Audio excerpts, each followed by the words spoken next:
जैसा कि आप सब जानते हैं, दिलजीत कौर जी एक बहुत ही फेमस एक्ट्रेस हैं। उन्होंने सेकंड टाइम निखिल पटेल से शादी की थी। दिलजीत कौर की सेकंड मैरिज को लेकर सभी बहुत खुश थे और दिलजीत कौर भी इस मैरिज को लेकर काफ़ी एक्साइटेड थी। शादी के बाद वो अपने हस्बैंड के साथ आउट ऑफ कंट्री शिफ्ट हो चुकी थी और वहीं पर रह रही थी। लेकिन अब दिलजीत कौर और उनका बेटा जहां वापस आ चुके हैं, वहीं पर दिलजीत कौर ने अपनी और निखिल पटेल की सब वेडिंग पिक्चर्स हटा दी हैं। एक दूसरे के साथ सब पिक्चर्स को हटा दिया गया है।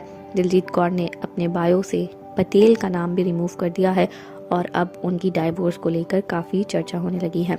जहां ये चर्चा हो रही है, वहीं दिलजीत कौर ने भी एक ऐसा स्टेटमेंट दिया है अपनी डाइवोर्स को लेकर, जिससे इस बात की कंफर्मेशन हो चुकी है कि दिलजीत अपने सेकंड हस्बैंड से डाइवोर्स ले चुकी हैं। दिलजीत और निखिल की बात करें तो दिलजीत और निखिल ने लास्ट ईयर मार्च अप्रैल में शादी की थी और दोनों की शादी को लगभग साल भी नहीं हुआ अभी, और साल से पहले डाइवोर्स हो जाना एक बहुत ही शॉकिंग बात है।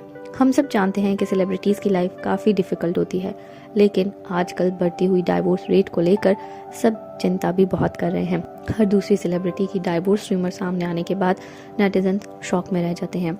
दिलजीत कौर ने अपने इस डाइवोर्स के बारे में एक स्टेटमेंट भी दिया है, जिसमें उन्होंने कंफर्म तो नहीं किया, लेकिन छुपे लफ्जों में ये जरूर बता दिया है कि वो डाइवोर्स ले चुकी हैं। दिलजीत की तरफ से उनके स्पोक्स पर्सन ने एक रिएक्शन दिया है और उन्होंने लिखा है कि मैं ये बताता हूँ कि दिलजीत और जेडन जो उनका बेटा है वो इंडिया आ चुके हैं और इंडिया वो फैमिली की एक मेडिकल इमरजेंसी के कारण आए हैं। फैमिली की मेडिकल सर्जरी में दिलजीत के डैड की एक सर्जरी होनी है और उसके बाद उनकी माँ की एक सर्जरी है, जिसके लिए उन दोनों को उनके साथ होना बहुत ज़रूरी था, इसलिए वो इंडिया वापस आ चुके हैं। लेकिन दिलजीत इस समय अपनी डाइवोर्स के ऊपर या किसी भी तरह की बात के ऊपर कोई कमेंट नहीं देना चाहती हैं, क्योंकि इस सब में उनके बच्चे भी इन्वॉल्व हैं और वो अपने बच्चों को लेकर काफ़ी प्रोटेक्टिव है। इसलिए हमें उनके बच्चों की प्राइवेसी को कंसिडर करना चाहिए और रिस्पेक्ट करना चाहिए, और जब तक हम चुप रह सकते हैं हमें चुप रहना चाहिए। और फिलहाल दिलजीत यही स्टेटमेंट दे सकती हैं, इसके अलावा वो कुछ बात नहीं कर सकती। इस सारी बात को देखकर ये तो ज़रूर फाइनल हो गया है कि दिलजीत डाइवोर्स ले रही हैं, लेकिन डाइवोर्स का कारण क्या है ये पता लगने में कुछ समय बाकी है।